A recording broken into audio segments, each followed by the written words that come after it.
Shri Sai Satcharitra, Chapter 4. In this chapter, I describe the circumstances which led me to write Sai Satcharitra. Let me now describe the first advent of Sai Baba in Shirdi. Mission of the Saints.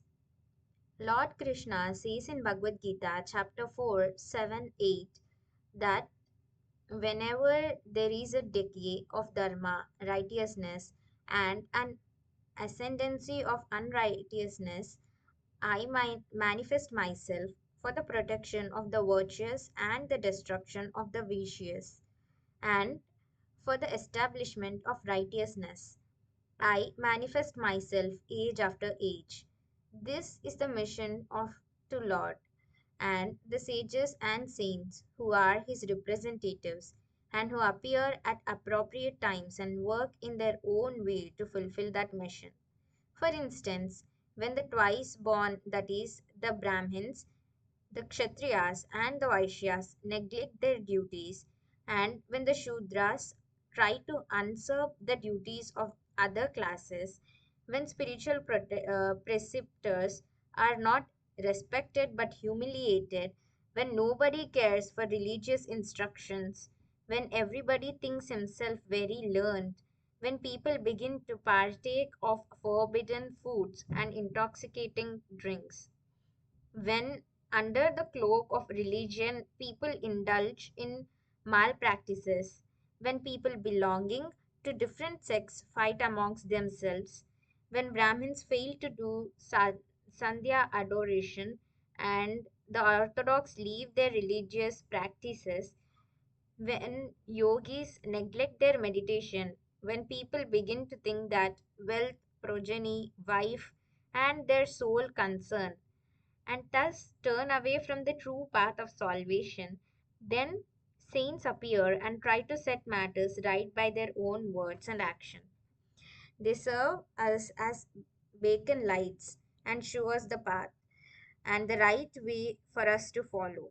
In this way, many saints, that is, Nivrutti, Dhya- Jnandev, Muktabai, Namdev, Gorak Gonayi, Eknath, Tukaram, Narahari, Narsibai, Sajan Kasai, Savata Ramdas, and various others did appear at various times to show the right path to the people. And so the present advent came as Sri Sai Baba of Shirdi. Shirdi, a holy Tirth. The banks of the Godavari River in the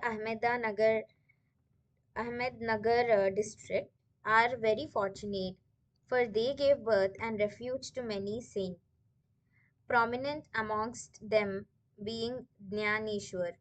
Shirdi also falls in the Kopargaon Taluka or Ahmednagar district. After crossing the Godavari River at Kopargaon, one gets on way to Shirdi. When you go the three course, that is 9 miles, you come to Nimgaon, where from where Shirdi is visible. Shirdi is as famous and well known as other holy places like Gangapur, Rishinwadi, Audambar on the banks of Krishna River. As the devotee Damoji flourished and blessed Mangalveda near Pandarpur, as the Samarth Ramdas had Sajjangat, as Sri Nrisimha Saraswati at Saraswatiwadi, so Sainath flourished at Shirdi and blessed it. Personality of Sai Baba. It is on account of Sri Sai Baba that Shirdi grew into importance. Let us see what sort of a personage Sai Baba was. So he conquered this sansar, that is worldly existence, which is very difficult and hard to cross. Peace or mental calm was his ornament, and he was the repository of wisdom. He was the home of Vaishnav devotees, most generous, like Karna, amongst all, the quintessence of all essences. He had no love for perishable things and was always engrossed in self realization, which was his sole concern. He felt no pleasure in things of this world or the world beyond. His antarang, that is heart, was as clear as a mirror, and his speech always rained nectar. The rich or poor people were the same to him. He neither knew nor cared for honor or dishonor. He was the Lord of all beings. He spoke freely and mixed with all people, watched the acting and dances of nautch girls, and heard ghazal songs. Still, he swerved not an inch from samadhi, that is, mental equilibrium. The name of Allah was only on his lips. While the world awoke, he slept, and while the world slept, he was vigilant. His inner self was as calm as the deep sea. His ashram could not be determined, nor his actions could be definitely determined. And though he sat, that is, lived in one place, he knew all the transactions of the world. His darbar was imposing. Told hundreds of stories daily. Still, he swerved not an inch from his vow of silence. He always leaned against the wall in the masjid or walked morning, noon, and evening towards Lendi, that is Nala, and Chavadi. Still, he at all times abided in self. Though a Siddha, he acted like a Sadhaka.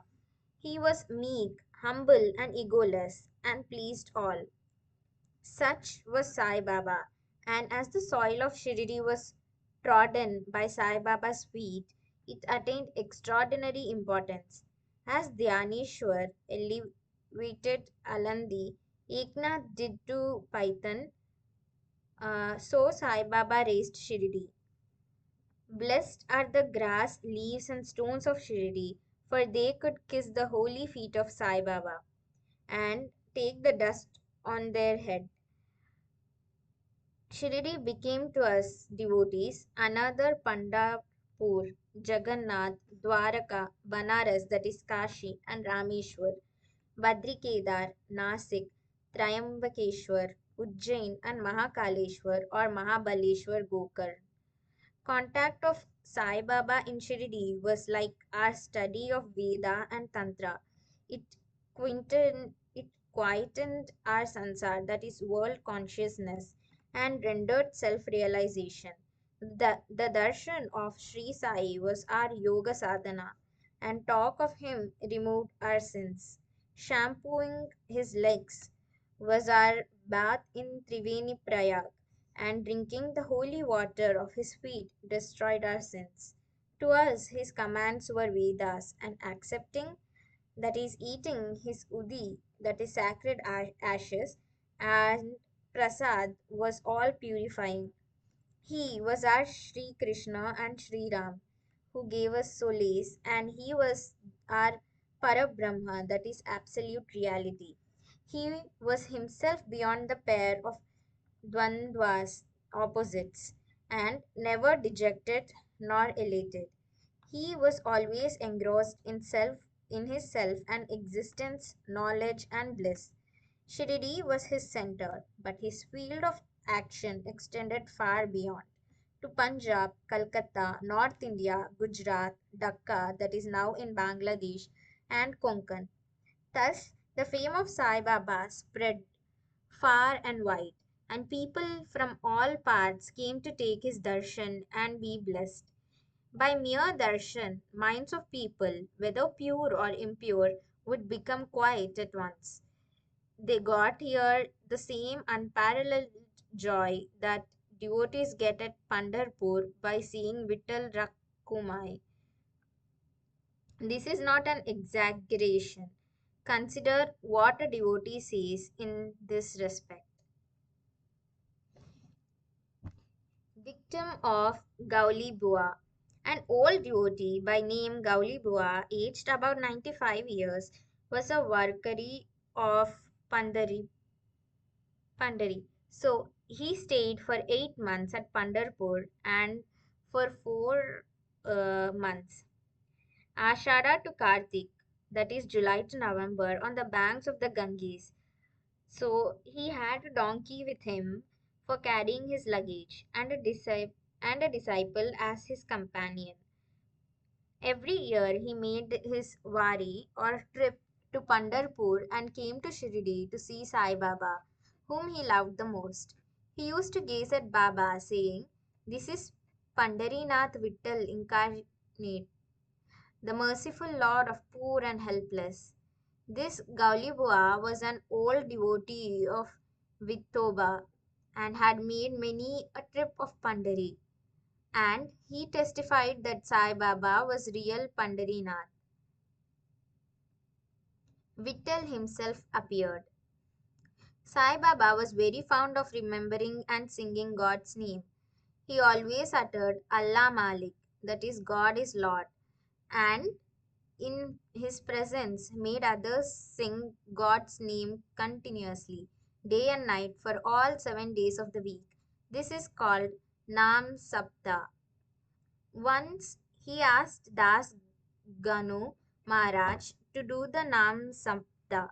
He replied that he would do it, provided he was assured that Vittal would appear at the end of the seventh day. Then Baba, placing his hand on his chest, assured him that certainly Vittal would appear, but for that the devotee must be earnest and devout. The Dankapuri, that is Thakur of Dakarnath, the Pandari of Vittal, and Dwaraka of Rancho, that is Krishna, is here, that is Shirdi. So one need not go far out to see Dwarka.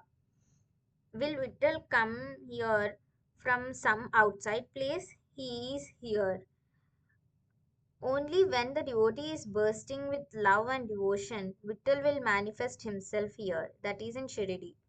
So after the Sapta was over, Vittal did manifest himself in the following manner. Kaka Sahib Dikshit was, as usual, sitting in the meditation after his bath. He saw Vittal in a vision. When he went at noon for Baba's darshan, Baba asked him point blank, "Did Vittal Patil come? Did you see him? He's a very truant fellow. Catch him firmly, otherwise he will escape if you are even a little inattentive." This happened in the morning, and at the noon there was other Vittal darshan. A hawker came there for selling 25 or 30 pictures of Vithoba. This picture exactly tallied with the figure that had appeared in Kaka Sahib's vision. On seeing this and remembering Baba's words, Kaka Sahib Dikshit was much surprised and delighted. He bought one picture of Vithoba and placed it in his shrine for worship. Bhagwat Rao Sagar's story. How fond was Baba for Vittal worship was illustrated in Bhagwat Rao Sag, uh, Sagar's story. So the father of Bhagwat Rao was a devotee of Vithoba and used to make varis, that is annual trips to Pandharpur. He also had an image of Vithoba at home which he worshipped after worshipped. So after his death, the son stopped everything, the vari, the worship, and Shraddha ceremony, etc. When Bhagwat Rao came to Shirdi, Baba, on remembering his father, at once said, "His father was my friend, so I dragged him, the son, here. He never offered Naivedya, offering of food, and so he starved Vittal and me. So I brought him here. I shall remonstrate him now and set him to worship." Das Ganu's bath in Prayag. The Hindus think that a bath in holy Tirth of Prayag, where the Ganga and Yamuna meet, is very meritorious, and thousands of pilgrims go there periodically and have the sacred bath there. Once Das Ganu thought that he should go to Prayag for a bath and came to Baba to get his permission for doing so.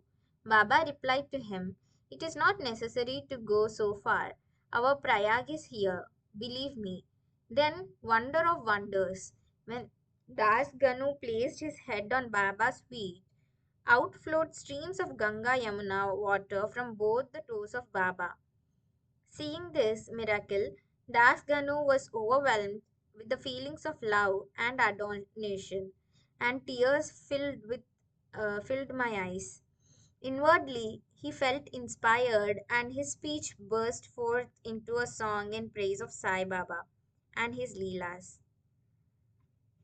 Immaculate Conception of Sai Baba and his first advent in Shirdi. Nobody knew the parents, birth, or birthplace of Sai Baba. Many inquiries were made, many questions were put to Baba and others regarding these, but no satisfactory answer or information has yet been obtained. Practically, we know nothing about these matters. Namdev and Kabir were not born like ordinary mortals. They were found in infants in mother of pearls. Namdev being found on bank Bhimrati river by Gonai and Kabir on the bank of Bhagirathi river by Tamal. Similar was the case with Sai Baba. He first manifested himself as a young lad of 16 years under a neem tree in Shirdi for the sake of bhaktas, and even then he seemed to be full of knowledge of Brahma. He had no desire of worldly objects even in dreams. He kicked out Maya, and Mukti, that is deliverance, was serving at his feet. One old woman of Shirdi, the mother of Nana Chopdar, described him thus, that this young lad, the fair, smart, and very handsome, was first seen under the neem tree, seated in an asan. The people of the village were wonder-struck to see such a young lad practicing hard penance, not minding heat and cold. By day he associated with none. With, by night he was afraid of nobody. People were wondering and asking whence this young chap had turned up. His form and features were so beautiful that a mere look endeared him to all. He went to nobody's door, always sat near the neem tree. Outwardly he looked very young, but by his action he was really a great soul. He was the embodiment of dispassion and was an enigma to all. One day it so happened that God Kandoba possessed the body of some devotee, and people began to ask him, Deva, that is God, you please inquire what blessed father's son is that lad, and where did he come? God Kandoba asked them to bring a pickaxe and dig in particular place. When it was dug, bricks were found underneath the flat stone. When stone was removed, a corridor was seen, in which four samais, that is lights, were burning. The corridor led to a cellar, where cow-mouth shaped structures, wooden boards, rosaries were seen. Kandoba said, this lad practiced penance here for 12 years. Then the people began to question the lad about this. He put them off by telling them that this was his guru's place, his holy vatan, and requested them to guard this well. The people then closed the corridor as before. As Ashwatthama and Adumbar trees are held sacred, Baba regarded this neem tree equally sacred and loved it most. Malsabdi and other Shirdi devotees regard this site as resting place, that is Samadhi Sthan of Baba's Guru, and prostrate before it. Three Vadas. The site the site with the neem tree and surrounding space was bought by Mr. Hari Vinavaksati, and on this site a big building styled Sati's Vada was erected. This Vada was the sole resting place for pilgrims who flocked there. A platform was built round the neem tree, and lofts with steps were constructed. Under the steps, there is a niche facing south, and devotees sit on the par, that is platform, facing north. It is believed that he who burns incense were there on Thursday and Friday evenings will by God's grace be happy. This Vada was old and dilapidated and needed repairs. The necessary repairs, additions, and alterations have been made now by the Sansthan. Then, after some years after Vada, Dikshit's Vada was constructed. Kaka Sahib Dikshit, solicitor of Mumbai, had gone to England. He had injured his leg in an accident there. The injury could not be got rid of by any means. Nana Sahib Chandorkar advised him to see Sai Baba. So he went to Sai Baba in 1909 and requested him to cure the lameness of his mind rather than that of his leg. He was so much pleased with the darshan of Sai Baba that he decided to reside in Shirdi. So he built a vada for himself and other devotees. The foundation of this building was laid on 10/12, 1910, that is 10th of December in 1910. On this day, two other important events took place. First being Mr. Dada Sahib Kaparde was given permission to return home, and second being the night aarti at the Chavadi was started.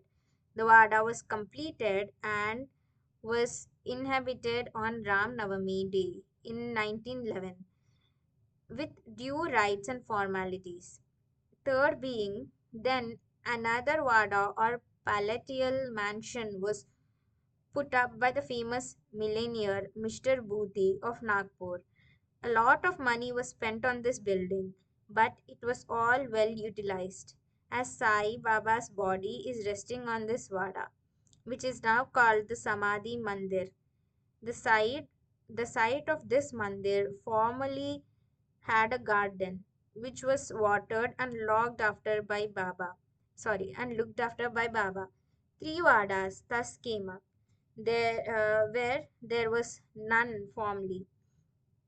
Of these satis, Vada was most useful to all in the early days. The story of the garden, which was attended by Sai Baba with the help of Vaman Tatya, the temporary absence of Sai Baba from Shirdi, and his coming again to Shirdi with the marriage party of Chand Patil, the company of Devidas, uh, Jankidas, and Gangagir. Baba's wrestling match with Mohiddin Tamboli, and residing in Masjid, love for Mr. Dengle and other devotees, and other incidences will be described in the next chapter. Bo to Sri Sai, peace be to all.